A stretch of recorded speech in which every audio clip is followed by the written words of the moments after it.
Welcome back, or if it's your first time, I'm glad to have you here. I'm Matt Fendora, and you're tuned in to the Choose to Live, Love, and Grow podcast, where we journey together toward becoming the best version of ourselves. Using mind, body, heart, and spirit as the anchors of our podcast, join me as we set sail into the depths of self-discovery, unraveling the interconnected layers that shape our growth.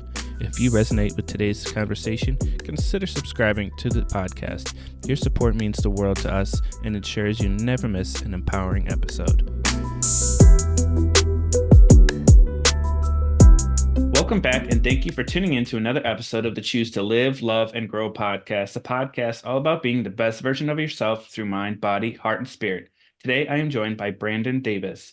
Brandon Davis knew he wanted to be an entrepreneur from a young age when he sat watching ABC's Shark Tank on TV. He was fascinated with the idea of starting his own business to help people improve their lives in all capacities. Although Brandon is still young, he has successfully grown 3 different businesses: Hoover Davis Landscaping, U County Christmas Lights, and Over Yourself LLC. Brandon is now working full-time on his tech startup, Interval. Along his journey of entrepreneurship, Brandon recognized that so many individuals around him were letting their own self-limitations and fear of the unknown stop them from chasing their dreams and diving in headfirst. Sensing this pattern, Brandon has made it his mission to build up those around him and help them learn how to, quote unquote, get over themselves. That's the message he spreads today. Some of Brandon's proudest accomplishments include starting his first landscaping business in high school, marrying the love of his life at 21 years of age, and serving a mission trip in Brazil for 1 year and Texas for another. What makes Brandon's heart sing? Putting a smile on his wife's face, having a breakthrough in his business, and doing something difficult. Without further ado, here's Brandon. How are you doing today, Brandon? Hey Matt, how you doing? I'm doing well. I feel like we have such similar trajectories when it came to entrepreneurship because I felt like Shark Tank was kind of my calling as well. It just drew me in, and to this day, I still love just watching and seeing what people are coming up with. Yeah, Shark Tank when I was little was absolutely the coolest thing.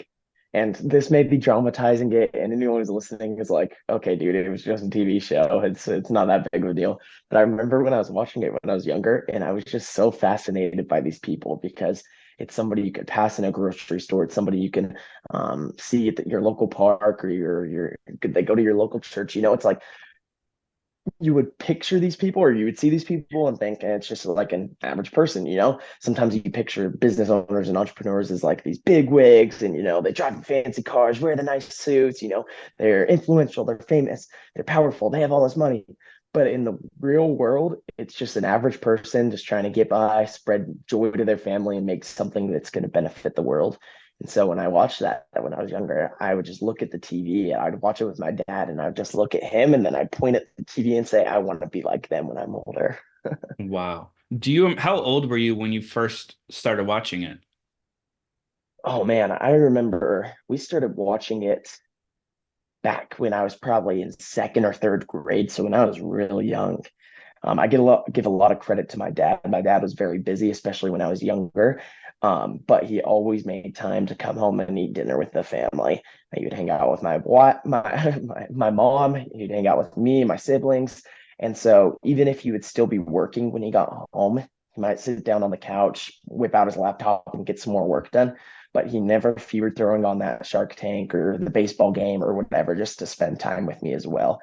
And so I think kind of that influence of seeing these amazing people, but also mixing it in with an experience with my old man, I think that kind of drove a lot of where I got my excitement and where I still get my excitement from today. Yeah, that makes a lot of sense. That connection that you had with your father, like those moments are so precious when you're younger. And for something that, of course, that's going to have such an impact on you now. And that's something that you're going to want to continue feeling and connecting to as you continue growing. Um, was there a certain thing that you watched on Shark Tank, like a certain product or service that you were like, oh man, like that was the inspiration? Nothing in specific. Like I said, I just enjoyed seeing these people. And Shark Tank, it's more of just it's not just you're pitching your idea and that's it. Like they're telling their entire story. So many people have gone through hardship or gone through some kind of trial, or X, Y, or Z happened. They had some sort of cancer or issue, or they lost a loved one. Like the stories go on and on and on. Yet they were kind of putting aside all their excuses, the reasons why they shouldn't start the business, and the reason why they shouldn't chase their dreams. And they said, we don't really care. We're going to still put it out there. And I guess one specific example I could share, there was these kids that went on the show, and the product was a simple cutting board. I'm sure many people have seen it. It was just a cutting board. You set it on the edge of your little area where you would prep your food and whatnot, and on your counter, and have these little clip-on attachments where at the edge of the cutting board you put it. So then if you were cutting vegetables and you had like the ends you didn't want to eat, you just kind of slide it straight into the thing and it would catch it all, and then you throw it away. And I don't know if I described that super well, but the reason why these kids were on the show was because their dad died in 9/11, and they were Wow. trying to carry on his legacy. This was something he'd been working on. He was trying to do it, but then he died. And so then, of course, all the sharks rallied together because it was super moving and whatnot. And although it may not be like the most world changing product, they're all like, we are going to sell the heck out of this thing for you guys. And that was just so cool because it showed that like business isn't just, hey, we're here to be greedy and win a ton of profits, but it showed me as well that it's something you can rally behind. It's something that tells a story. It's something that shows you can overcome hardship. And so I thought to myself, looking back now, okay, business has so many other principles in life. And I understand for some people on the outside, it might look like you're just trying to get a bunch of money from us. You're trying to be that greedy rich person. But if you use business appropriately, it could tell a story and it can help so many people. Hmm. Yeah, we when you sprinkle in that dash of humanity, it changes your perspective on what business looks like. Mm-hmm. So that inspired you to create your first landscaping business in high school, correct? So how old were you and how did you go about creating this landscaping business? Yeah, so one of our proudest accomplishments, that is like at the pinnacle of it, just because that was when I first made my own dollar bill. So when I was a junior in high school, I had an old beat up pickup truck, and I had a buddy who had an edger and a mower and a leaf blower. And so I told him one day he'd been cutting his grass for his little neighborhood. I think he was doing it for about four neighbors since he was really, really little. And it just so happened I've been cutting my grass for my grandpa. I go over every Saturday since I was in sixth grade. So I had a lot of Saturdays under my belt at that point. And I'd go cut his grass. And then, like I said, he would cut all of his neighbors' grass. So I said, hey, we've been doing this for a while, man. Why don't we throw everything in the back of my old pickup truck and let's just drive around town, knock on people's doors, and see if we can earn a little bit of extra cash? And at the time, this was like a revolutionary idea for two high school kids because we had never made our own money before. I worked as a lifeguard, but that was somebody else paying me. And then in California, I was excited every time I got my paycheck, but then I would look and half of it would be gone to taxes. And I was like, wait, what the heck? So I learned at a very young age that having your own business and trying to work taxes to your benefit is amazing for one. But we started out, and I would love to say that we did market research on the type of neighborhoods we should knock on. I wish we like figured out exactly what our pricing would be, but we didn't. And so for whatever reason, in our partnership with me and my friend, I was the salesman. And so I would knock on the door and they would open it, and they were very confused because it would be two high school kids. They were all grubby and looked kind of run down. And I'd be like, hey, my name's Brandon. This is Dawson. We want to cut your grass. I think that was my entire sales pitch when we knock on these doors. And I won't lie. I think the majority of our clients were doing it simply out of like, oh, wow, these kids are trying to do something kind of fun. We'll help them out. And granted, like the one thing we did always do is when we drive through a neighborhood, we kind of mark out every single house that had long grass, or their trees needed trimming or something. And so our service we were offering was exactly that. Hey, we'll cut your grass. And every single house we would charge a different price because we had no idea what was going on. And sometimes we'd walk away and it would take us an hour's worth of work and we'd each get $5. And I was like, oh gosh, what am I doing? We're totally undercharging this. But the reason why I share this with everyone listening today, whether you're a younger listener and this is something you could totally get started on, or you're a little bit older, it's the principle of just getting started. like I said, this is one of my most accomplished and proudest moments because my friend and I, we learned what it meant to truly work for ourselves and to earn our own money. At the time, we were spending all the money on fast food and taking girls out on dates, so it didn't really matter anyways. But it was the principle of what we were getting done. We were working for ourselves. And I think that moment fueled a lot of who I became and who I am today just by wanting to work for myself and start my own businesses. Because even though, like I said, it wasn't making a ton of money, I realized, hey, if I put in a little bit extra time here and I raise our prices a little bit, I'll be making way more than I could for somebody else. And so that's kind of where it started. And I'm super excited and eager that it happened because, like I said, it's brought me to where I am today. How long did you and your friend do that for? Um, so, like I mentioned, we were juniors in high school and we did it up until the end of our senior year, just off and on. During the summer, obviously was our easier time to do it because we could go around, not have as many restrictions. But we kept it up during the school year as well. So how long after that did you start your Get Over Yourself LLC? So yeah, my story. As soon as I finished high school, we kind of put aside the business. He was going off to college, and then that's when I chose to pursue missionary work for a couple of years. So I moved down to Brazil right after I graduated high school. I started doing missionary work out there for a year. I was planning on staying there for about 2 years, but of course, COVID happened, and so everyone from a foreign country was kicked out of Brazil. So I came back home, and then one of the only open states at the time was Texas, and so that's where I finished up my missionary work. Um, and so the minute I started Get Over Yourself LLC was right after I finished doing missionary work. So I graduated high school, did missionary work for 2 years, and it was kind of weird when you think missionary work in the generic sense. I'm LDS, and so when I went on a mission, I was kind of banking my entire 2 years of my life just on that purpose.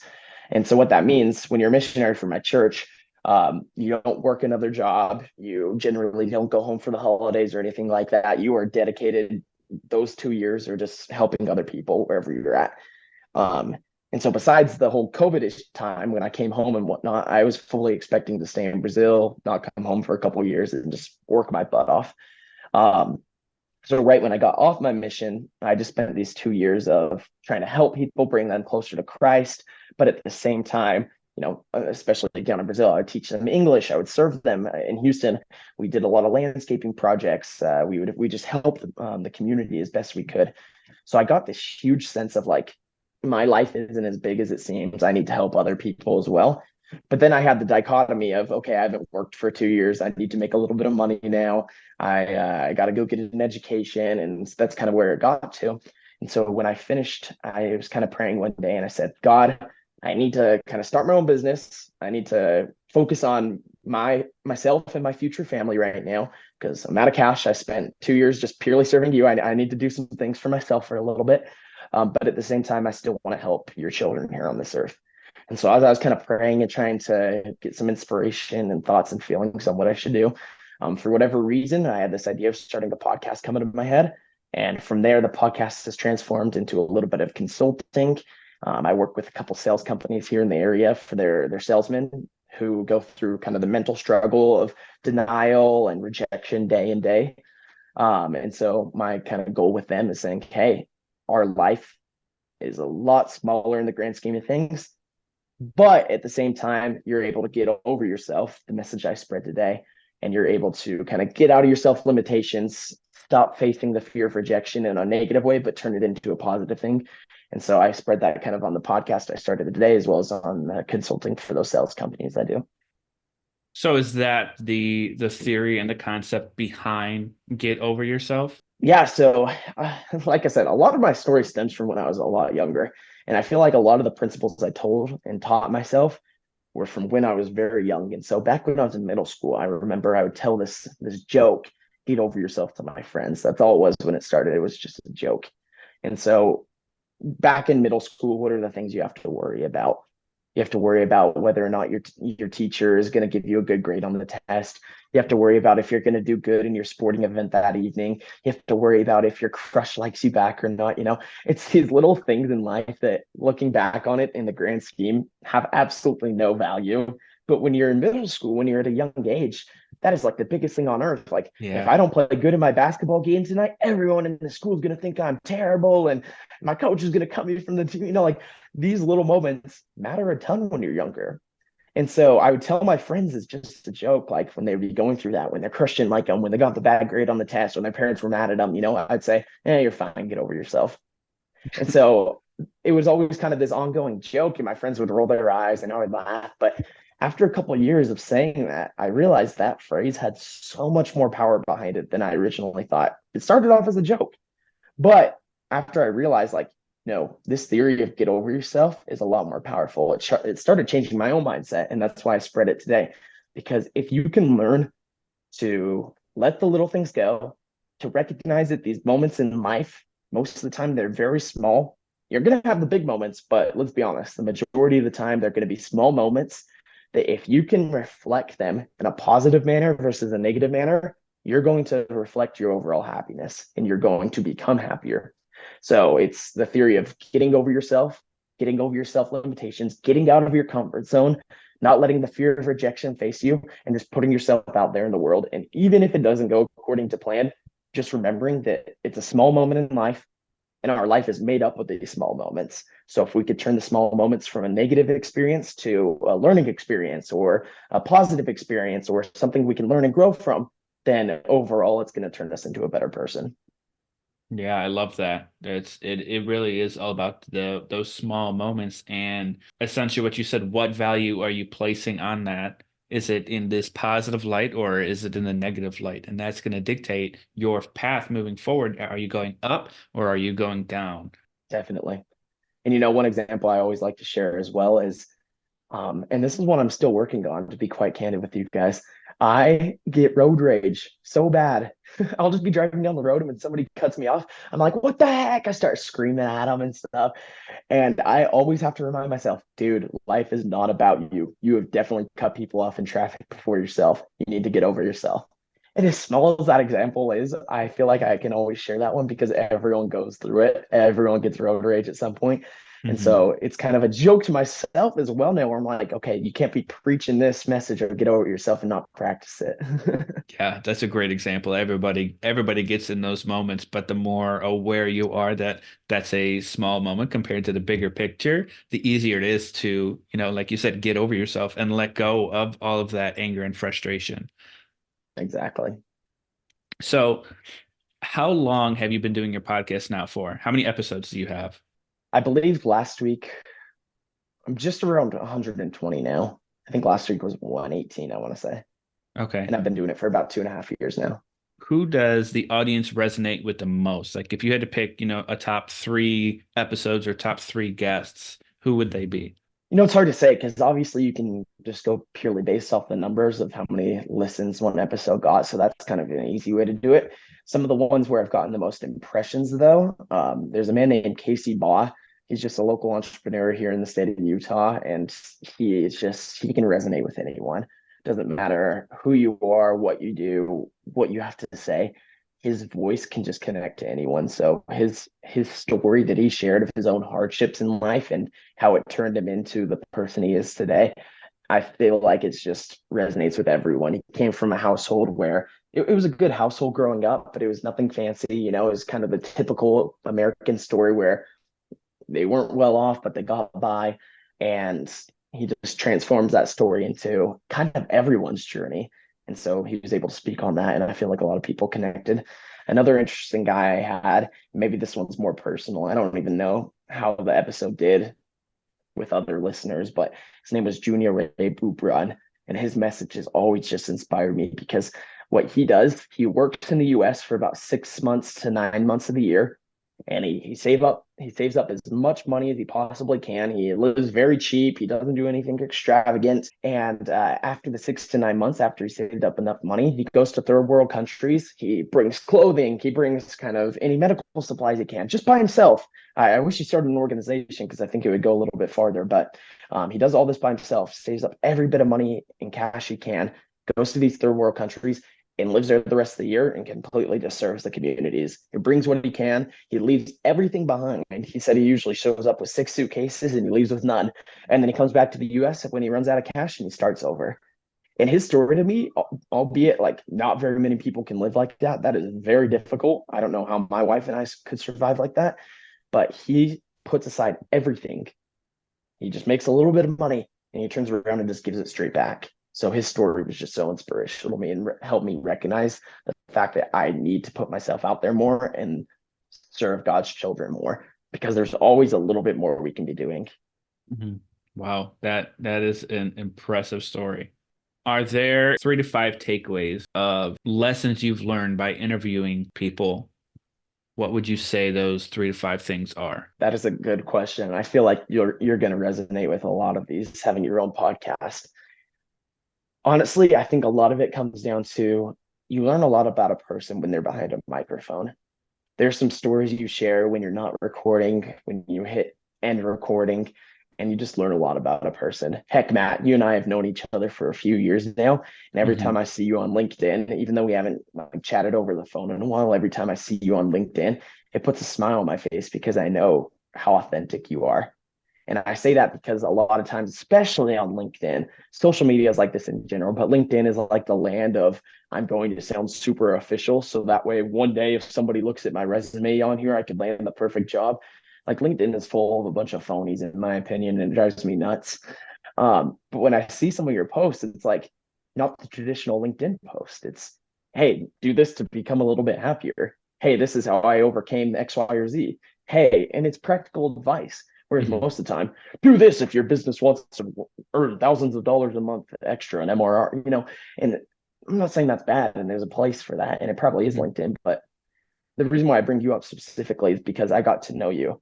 And so as I do these interviews, I get to know the true person. What's their message inside of themselves? What do they like sharing? And so if you could carry on that message, it doesn't even matter if you have your own podcast.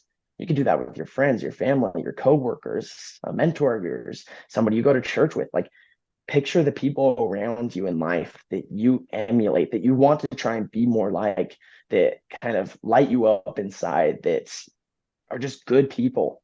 Ask them questions, take them out to lunch. Don't be afraid to say, hey, why are you so happy? Why are you so good at service? How did you start a successful business? Why does everyone look up to you? How are you always happy? How did you overcome that? Ask these people these types of questions because you never know. And I'm not saying every single person is going to have that magical word that's going to completely spark inside of you and change your life. Some people will, though. So if you put yourself out there and you're able to ask these kind of questions and start these kind of conversations, it doesn't matter if you're doing your own podcast and you're interviewing people. That's my advice I want to share with everyone because that's practical and that's something you could all get started on today. Hmm. Yeah, I appreciate all the compliments there. And I think I agree with that because I feel like I've connected with so many more people on that personal level. They say, when it comes to LinkedIn, selling is through the DMs, right? It's about having that one-on-one conversation. But when you actually put it like a face-to-face conversation and actually, not necessarily sell them something, but like just listen to their story, you get sold on them. And I think that's the most important part of that whole thing is getting sold on the person, not necessarily the product it's or service that they're selling. Oh, it's so true. I used to do direct to consumer sales for 2 years of my life. That was kind of my full time gig. I was doing the podcast. This is the time when I started the podcast. So I just finished it about a year ago. And as I did direct to consumer sales, um, it was like a very quick, fast paced sale. Like there's no real meaning behind it. You're using a bunch of one liners to try and get the sale. And like that's fine, to each their own. I appreciated the skills I was able to learn and whatnot. But as I've started transitioning, as I'm working on my software startup right now, and I mean, I founded it along with a partner, but I also have to go out and do all the selling right now. It's so interesting to me. I've taken a course where I learned how to sell business to business software, and it is completely different. When I first started, I didn't take the course, and when I was trying to sell our software, I was going in with those same tactics that I learned in direct to consumer, and very quick, use the flashy taglines, become buddy buddy with them, but then never talk to them again, and it was not working. I was like, what the heck? I sold amazing direct to consumer. Why is this not transitioning over into business to business? And it's because business to business is relationships. It's not a 15 to 20 minute sell and they're gone. It's days, weeks, months, years. It's a long process to get some of these sales. But once you are able to build those relationships, that's when it starts to come to fruition. I've noticed so many times I'll do the cold calls, I'll do the cold emails, and they never end up working unless I take the time to do a phone call with the customer or the potential customer at that point and actually get to know and hear their story. Why are you even looking into my software? What makes you want to use something like this? What situation in life are you guys at to actually use something like this?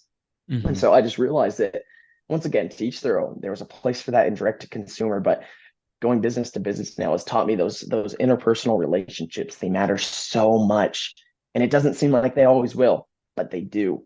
That's because we're all human. We all crave that feeling of being loved and wanted and cherished. We want to tell our story, Hmm. no matter how quiet or introverted you are. You want to tell your story.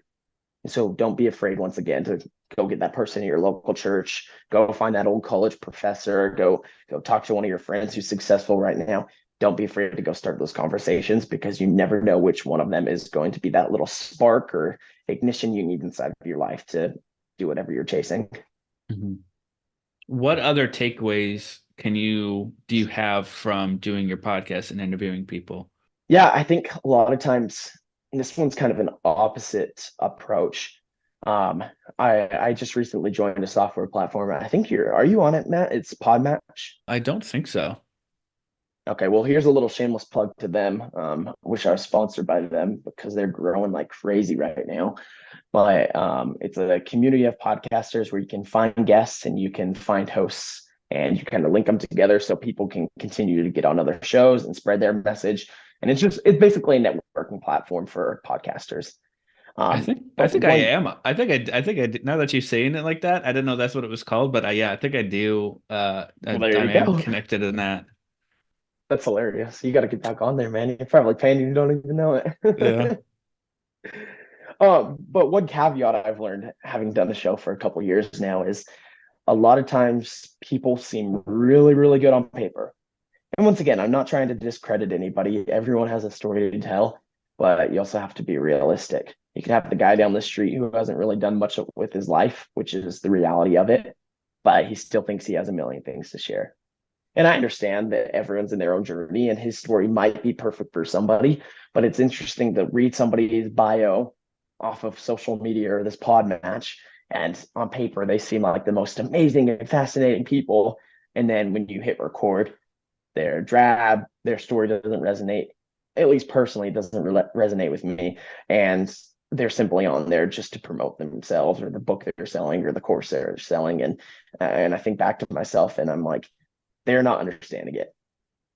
There's a time and place to be doing exactly that. It's like what I was saying. When I first meet with somebody, I'm not trying to sell them my software. I'm trying Hmm. to understand their pains. I'm trying to understand their story, where they come from. I'm trying to connect with them. And when people come on the show, and most of the time I don't even air these episodes, I tell them after, I'm like, hey, sorry, this isn't free marketing for you. This is a place where people are trying to improve themselves. If that so happens that you wrote a book about it, that's awesome. Let's talk about how you improved yourself and throw the plug of the book in later. But this isn't just simply you getting to have free marketing. And so I Hmm. think that's one of the caveats a lot of you guys can take. Once again, even if you don't do a podcast, there's going to be people out there that want to tell their story. And that is perfectly normal. That's our inner human desire to tell our stories and to feel wanted and to share. But at the same time, just because somebody wants to do that doesn't mean their advice or what they're going to talk about is going to either A, resonate with you, or B, actually give you practical advice that you should follow. There's a lot of people on social media these days, and heck, I could be one of them. If you're not resonating with my message right now, you I don't really care. That's for you to decide, and that's for you to make sure it's actually impactful. There's a lot of people on social media these days that are going to tell you something, and then the next time you scroll, it's going to contradict the thing you heard just before it. Hmm. There's one guy who tells you eating meat is the most amazing thing on earth, and the next video, eating meat is horrible for your body. Like the contradiction these days is ridiculous. And so it's about finding what impacts you, what's going to Hmm. drive you, what makes you tick or what lights you up inside, what makes you happy, and what makes you want to go out and serve and get stuff rolling. Yeah, that's what matters. Hmm. So jumping back into the software, the startup that you have, Interval, you're right now, you said you're in that selling phase. And so could you tell us a little bit about A, what is interval, and then where do you see that going? hmm So, as AI is kind of the buzzword these days, my co-founder and I, we were working on a couple businesses that completely failed. My kind of theory with business is you go and you find a pain point in the market, you test it out for a little bit, and if there's some light at the end of the tunnel, you could keep pushing for it. If it's kind of just fizzled out, it doesn't have any validation, you stop it and you move on to the next thing. And Mhm. so that's where we've been for the past year and a half. My co-founder and I, actually longer than that, my co-founder and I have been working. We worked on a couple little things. Most of them were just ideas that never went anywhere. And we were sitting at the drawing board every single day. Hey, here's an issue. Hey, here's an issue. And believe it or not, where we kind of stumbled upon is one day we were calling into a pharmacy and we were waiting on hold for this is my co-founder. He was waiting on hold for a really long time. He felt horrible. He was super sick and he just wanted to get his medicine, but nobody was answering his call. And he didn't know if his prescription was ready. He didn't want to drive. He was in a smaller town right then. And it wasn't your local chains like Walgreens or CVS that kind of are nationwide. It was a Mhm. small local pharmacy and he didn't want to go drive 20 minutes down the road to go get his prescription when he felt so horrible if in the end it wasn't actually ready.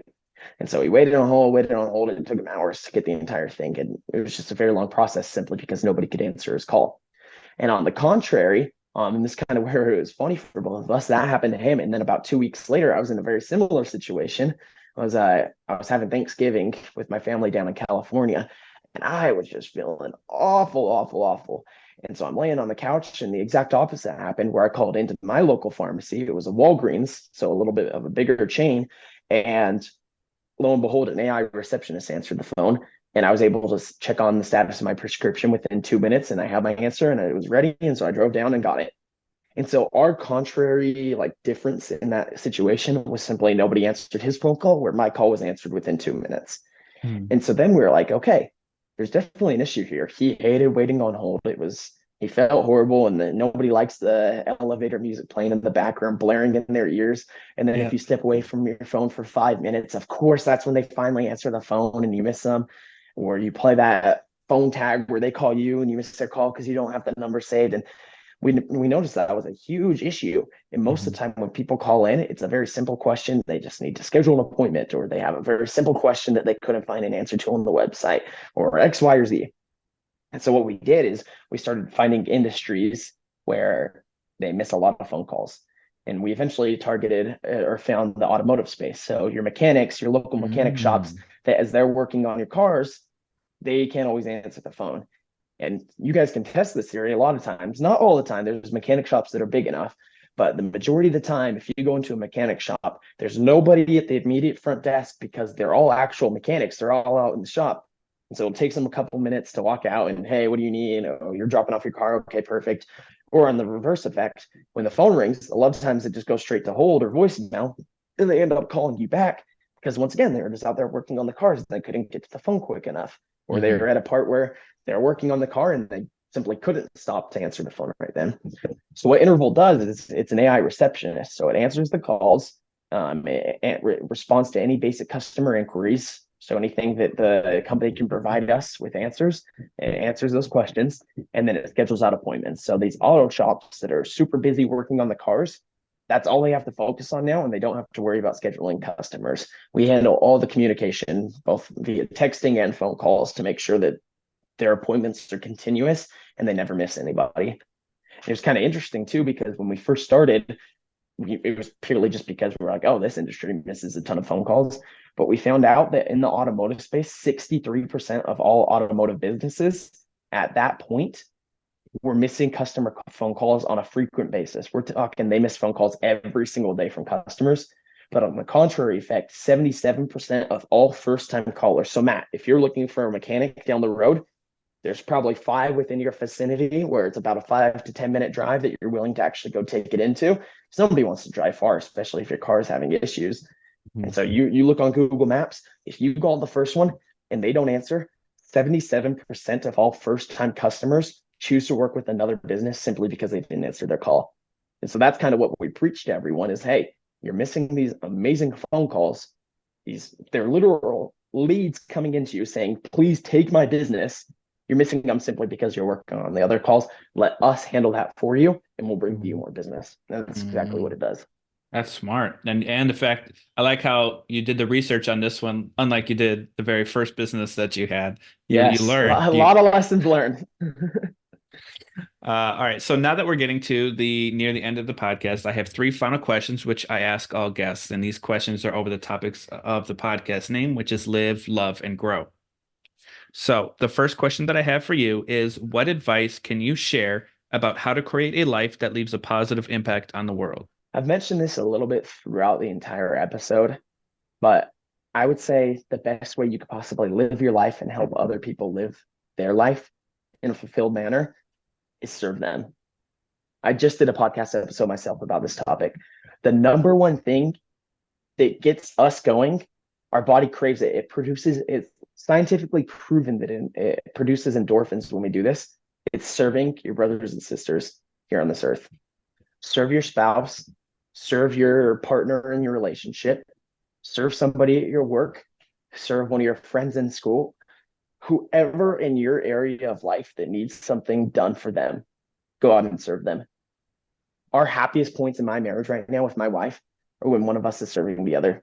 When I volunteer, we don't have a dishwasher. So it's when I volunteer to go do the dishes at night when she doesn't have to ask me to. I get to Mm-hmm. serve her. And despite me hating to do dishes, I feel good because I'm able to serve her. Mm-hmm. Super simple example, but the impact is amazing. Go out and find a way to serve. I was listening to a podcast recently, and I feel like service is a buzzword these days because us as Americans, we feel like we're always so busy, which granted, a lot of us are. Mm-hmm. But if you don't take the time to set aside what you're focusing on, what you want right then and there, you're going to get inside of your own head and become very, very prideful. So take the time to go serve somebody else. It doesn't have to do anything with monetary value. You don't have to go donate a ton of your money to these organizations or your old college or whatever it may be, or that orphanage down the road. If that's what you choose to do for your service, that's amazing. If you're not in that spot where you can do that right then, use your most valuable resource, which is your time. Mm-hmm. Take an hour out of your day once a week to go do something for somebody else. And I promise you, you will feel good after. You will feel probably better than they do after you serve them. Great answer. The second question I have for you is, what are some practical ways people can cultivate self-love? This one, I'm kind of a more blunt, honest kind of guy. Um, the way I cultivate love inside of my own life is by being honest with myself and by holding myself disciplined. So if I tell myself I'm going to do something, I'm going to do it at all costs. I'm not going to lie and cheat myself. I'm going to do it. And so that might be more of like kind of a brutally honest answer than a lot of people give. But Mm-hmm. it drives me nuts when, and I'm sure you've heard this too yourself, Matt. It drives me absolutely bonkers when you hear that friend, when you go out to dinner with a group of friends and somebody's talking about, oh, I think I'm going to start X, Y, or Z, or I think I'm going to train for X, Y, or Z. Like I have a friend, bless his heart, he's one of my best friends, but he keeps talking about this marathon he's eventually going to run. And I keep telling, well, I haven't told him. Maybe I need to be more direct, but I'm not trying to be a jerk and just out him because then I'll lose friends. He has to come to that realization on his own. But it drives me nuts. I'm saying, stop telling people you're going to go do a marathon and just go do your marathon. Own up to yourself. Don't seek the recognition of us. Don't seek, oh, cool, go do a marathon. Nobody cares. In the grand scheme of things, absolutely nobody cares. But go Mm-hmm. prove it to yourself that you can go and do that. So my ultimate form of self-love is proving to myself that when I say I'm going to do something, I go and actually do it. I Mm-hmm. hold those contracts to myself. Mm-hmm. Yeah, it's important. The third and final question I have is, what is one actionable tip someone can do today to grow 1% better? I love this question. This is so amazing right here. And this is something I've been practicing for over 480 something days now. I got to look at my calendar what day I'm on. So I believe in a principle called daily disciplines. It's something, this is a theory very quickly broken up so we can finish out this episode. But daily disciplines are finding a task that you do in your daily life, something that you're going to do every single day that doesn't put your schedule out of the way, and you're going to make it a little bit more difficult for yourself so you can learn discipline. So an example I like to share, and this is the one I've been doing for the 480 something days now, is every time when I take a shower, I'm going to take a shower every single day. That does not disrupt my routine. I don't like being stinky, so I'm going to take my shower every single day. Hmm. And instead of taking that warm, cozy shower, what I do is I turn it cold. I take a cold shower every single day to get out of my comfort zone a little bit and to create more discipline inside my life. And although that may seem very simple and so there's nothing crazy about it, and there's not, what it does is it creates more discipline inside of my life. So when I face a more difficult hardship or challenge, I know I can accomplish it because for the past 480 something days, every single day I've been getting in my cold shower and it sucks. And here in the winter of Utah, it's very cold. And I don't like it, and my body craves more comfort. If I wake up in the morning and start getting that cold water, I'm shivering and it doesn't feel nice. But that's 5 minutes out of my day. I did something difficult, and I know when I go through a different challenge inside of my life, I can get through it because I can do difficult things. So that's my practical one, is taking a cold shower every day, because once again, it doesn't disrupt my schedule and it's something I'm already going to do. So I make it a little bit more difficult. Maybe Hmm. for everyone who's listening today, maybe your daily discipline is, rather than, you know, if you listen to music on your commute to work, maybe you have a 30-minute commute or so, turn on a podcast, turn on an audiobook, actually take some time to learn rather than just listen to music. Maybe that's your daily discipline. Maybe it's making sure every morning when you have breakfast, it's a healthy meal besides your donuts. Whatever your daily discipline is my challenge I want to share with everyone. Whatever you decide to do for your daily discipline, once again, hold yourself to a contract. Don't tell yourself you're going to do it and end up not doing it, because then you're going to prove to yourself when times do get tough, because they always do. That's life. You're not going to be able to actually do it, and you're not going to have the confidence you can do it because, heck, you weren't even able to take that cold shower. You couldn't listen to the audiobook every day. You couldn't do X, Y, or Z. And if you can't do those little things in life, what makes you think you could take on this big challenge that's coming? So Hmm. practical advice. Hopefully it helps somebody. Yeah, those are some great answers. And again, all of that is practical advice. How can people connect with you? Yeah, I appreciate that, Matt. And people can connect with me on social media at @getoveryourself_podcast. Or at the end of all my episodes, in my description, I have like my email and everything on there if you click the link. So if anybody needs to reach out, my messages are always open. And how can people support you on your journey? Oh, that's a good question, Matt. Yeah, I think my main thing, I'm just trying to continue to grow the podcast. So if anybody liked what I said, feel free to come check it out. And if you didn't, go find somebody else who lights you up and go listen to their show like Matt's. Awesome. Well, I'm glad that I got you onto this show, and I feel reminiscent about when we got to talk before, forever. It seems like forever ago, but It does. It really does. that was just one moment for me that helped spark me into continuing into the podcast world. It was kind of like a thing that was there, but for me, being a guest on your show taught me a lot, and the route that I wanted to go with my podcast. So I just want to acknowledge and appreciate you for that. Heck yeah, we got to get you back on my show soon. It's been about, well, I emailed you a couple months ago. What is it, 2 years or something now? Yeah, it's been It's about two been. years. So, Yeah. yeah, so we got to get you back on, do another repeat episode. Yeah, absolutely, man. Well, thank you. I really appreciate it. Yeah, thanks, Matt. We'll see you guys. Thank you for listening to today's episode of the Choose to Live, Love, and Grow podcast. I hope you took something away from this episode that you can implement today, just like I did. After doing some research, I found out that in order to be considered a 1% podcaster, you have to make it past episode 20. We are now officially past that. In honor of becoming a 1% podcaster and your continued support, I'm hosting my very first giveaway. It's my way of giving back to you for showing your support. Now, there are two different ways to enter to earn a $25 Amazon gift card. The first way is by leaving a review. Leave a review on Apple Podcasts or Spotify, take a screenshot, and send it in via my website, mattfandora.com. One lucky winner will be drawn from this group. The second way is by sharing this podcast on Instagram or LinkedIn and tag me in it. It can be a clip I've shared, your favorite episode, or the episode you're listening to right now. The second winner will be drawn from these individuals.